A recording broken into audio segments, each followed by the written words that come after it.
what is spiritual bypassing? That's what this is about. This is something that I used to do quite a bit, and I didn't realise that's what I was doing. So there's four aspects of who we are. So the physical, emotional, mental, and spiritual. The spiritual aspect of us is the connection to the cosmic self. And if you haven't had an experience, what that is like you'd be going, what the hell is that about? That's what a bunch of bullshit. What are you even talking about? There's no reference point to it. But once you have an experience of the cosmic self, like there's a part of you that is connected to everything, and it always is connected to everything.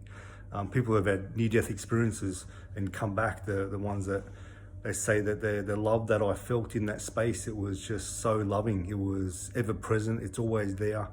And then I remember hearing someone ask someone who had a near-death experience and had that experience of love and said, what did it feel like to come out of it, to come out of that space back to here? And he's like, the thing is, we'd never left. That love is always there. It's just our consciousness is not aware of that space. It's like it's always there, it's always accessible. And the thing is, when you go into deep meditation, deep prayer, where there's that real sense of connection, whether it's to a child or your partner, whether it's that real ever-present love, it's not a personal love, but a real ever-present one, expansive one, really a sense of gratitude and oneness and grace and ease and beauty, deep beauty, that kind of love. When you're in meditation and you contact that space, that's the cosmic self. So in that space, there's no sense of duality, where there's, happiness, sadness, depression, joy, anger, peace. There's that polarity is not there. It's just the feeling inside that space is like everything is okay and everything is rolling out it's the way that it's meant to. And like in that space, the abuser and the abused, it's like it's meant to be that way, and it's all for growth and there's a big acceptance of it all. So wholeness is really loving everything, and that's what that space is. But when you come out of that space, the rational mind's like, how could that be okay? So spiritual bypassing is going to that space without doing the inner work of what's happening in the other layers. So the 12 layers of the aura. Physical layer is the first layer. It needs to be fluid, mobile. We don't want a stiff body, we want one that's really mobile and fluid. And then we've got the internal structures of the electromagnetic structures inside the body that are regulating organ function and autonomic systems and that sort of stuff.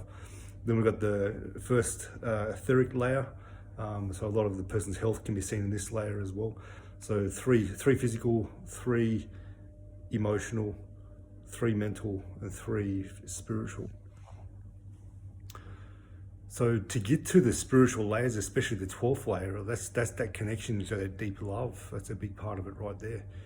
You have to go through the layers, and in a way, when we've got things erupting inside of us, like really strong emotions or really strong thought loops inside, and we don't know how to deal with them or don't want to go into those emotions or those thoughts to find out what's the intel, what's the communication about, what's the message inside those.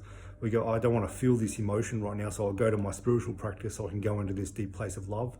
And sometimes you drop into it and it's great, and other times, and it feels really relieving for the nervous system. It gets out of a stress mode. But when you come back to it and go into everyday life, that same emotion keeps getting triggered because you haven't worked on the patterning that's related to why that emotion is there and what's the actual wisdom of it.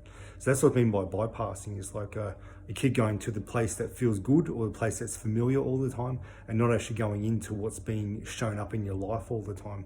So a certain kind of emotion, a certain kind of person's always drawn into your reality all the time, who has a pattern that triggers something inside you. So when you're not bypassing, you're working on what the patterns are. You're becoming more conscious and aware of what the patterns are. You're becoming more conscious of your contribution to all the things that are happening inside your life. So it's not just other people causing you problems all the time, but you're actually a big generator of those problems. And when you turn the awareness inside and start flipping the switches inside, what is shown on the outside is very different, and you get different results. So you're working on the patterns, working on the emotions, especially the turbulent ones, not avoiding them, actually meeting them, not trying to release them as if you can get rid of emotion.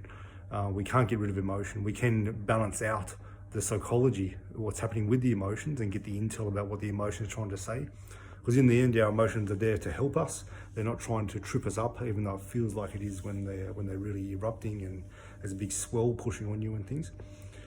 And our thought loops, repeated thought loops, they're messages for you, so they want you to look at it.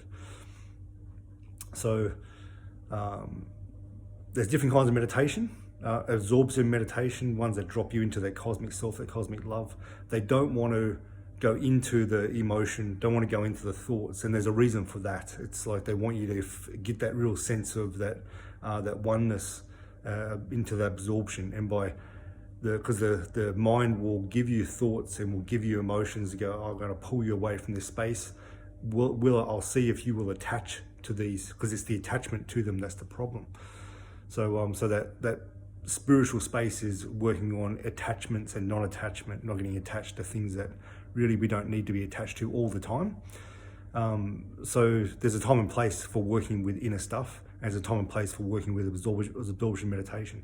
But if you're always don't have any tools to work with the inner emotions or inner thoughts and patterns, if you don't have tools to work with them in real time that actually work really well for you, but you're constantly escaping to the oneness place, that's where the problem is, and that's where the spiritual bypassing is.